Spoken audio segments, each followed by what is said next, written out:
Okay. I just want to do a little rant about what I see happening in the architecture industry, the construction world, and kind of tie that all together under this banner of the Arch-pocalypse. And, we're in this place in the world where everything feels like we're moving towards the end of the world. And, architecture is part of that as well. It's kind of a cultural decline or collapse. And I've broken that down into what I consider the main four contributing factors. And I just want to go through my experience going through all of these things. I graduated from architecture school in 2011. I've worked in the industry ever since then. I started my own business, and I'm currently still doing that. And I mean, it's a slog. It's fun at sometimes. I don't want to say my life isn't great, but the way just the industry and this whole world that we've created is set up, it's not conducive to good architecture. It's not conducive to a good experience for homeowners and clients and builders and designers and engineers and everyone involved. It's kind of just a struggle from start to finish.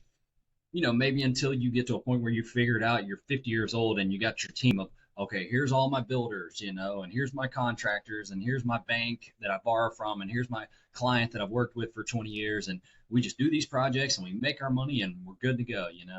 But things change, COVID changed material costs and the labor market and everything like that. And so, yeah, we just don't have a firm foot on the ground, I would say. And I think it's due to some of these factors I'm going to talk about. So here they are. First we'll start with the university education curriculum. And that could be tied back to high school as well, or just the way we culturally talk about architecture. I think, it's one of those terms that is well respected. You say, oh, you're an architect. Oh, wow, that's cool. Wow, that's amazing. Oh, because I think it elicits these visions of the Cathedral of Notre Dame and the Eiffel Tower and the Empire State Building and all these things, and people go, "Wow, that's impressive." And it's kind of like, well, if you only knew. And then of course, bureaucracy and credentialism. And I'm speaking pretty much explicitly about the AIA, American Institute of Architects, but of course you got permitting departments and all the regulatory boards and things like that as well.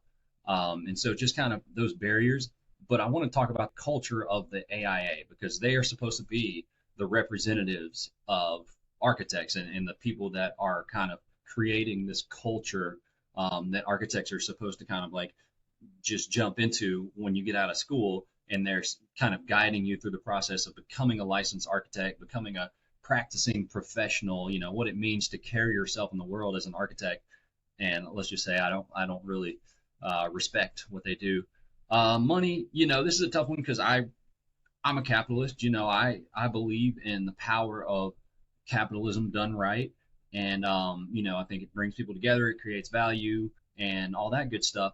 But currently the system that we have values money over everything, of course, and we've seen this in a couple of books. I mean, you could even say the car itself destroyed a lot of good architecture. Jane Jacobs wrote a book about this, about how you know buildings and cities used to be built for people. It used to be walkable, it used to be beautiful, and then the car came in, and now you got parking garages, you got a garage on the front of every house. They call it snout nose houses, right, where that garage is the front facing thing. And the money thing is, the developers, the investors, the bankers, all this kind of thing. It leads to this idea of money first, and then design is like a necessary evil that gets this kind of like money ball rolling, right?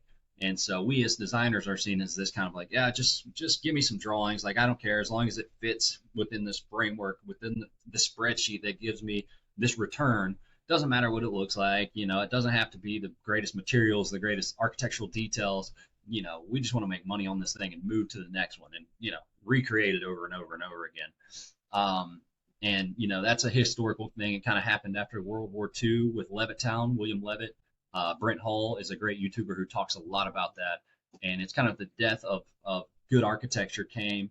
There were a bunch of residential movements. You've got the Prairie School with Frank Lloyd Wright, and then you've got kind of mid-century modern architecture was kind of the last good architectural, residential architecture movement. And then after that, it just became cookie cutter, right? So then you have construction culture and silos of expertise. So of course, this is the breakdown from what was once the master builder, considered the architect was considered the master builder, the person who not only did the drawings but was on site on the construction site, kind of directing the construction and was the master. I mean, you start as an apprentice, you maybe work as a carpenter or metal worker or whatever, and you become a master. And that's when you start designing. Because why would you design if you didn't understand the details and how to build them, right? And so that's we've kind of gone backwards from that, where architects graduate, they've never built a house, they've never put together two pieces of wood, yet you're designing an entire building for people who actually know what they're doing, but they don't design. So it's this backward kind of thing, and so I think that's a big problem. You've got contractors, you've got engineers, you've got the investors, developers, homeowners, and everyone's kind of talking around each other. They're not speaking the same language. They're not on the same page. They've got different priorities. So this is a big problem.